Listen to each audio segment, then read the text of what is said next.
Pada kesempatan ini kami sampaikan rasa simpati kami sebagai wujud rasa terima kasih yang tak terhingga atas partisipasi dukungan masyarakat Kota Langsa dalam mewujudkan agenda yang merupakan titik tolak kebangkitan kebudayaan Melayu di dunia, di Aceh khususnya Kota Langsa.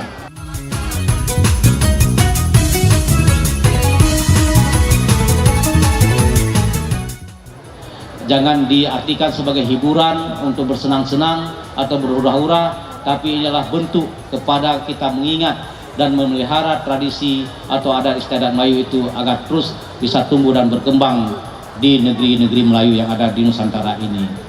Pada momen yang sangat berbahagia ini, dengan mengucapkan Bismillahirrahmanirrahim, Festival Rentak Melayu Raya tahun 2018 dengan resmi saya nyatakan dibuka. Semoga Allah Subhanahu wa Ta'ala selalu memberikan rahmat, lindungan dan hidayahnya kepada kita semua.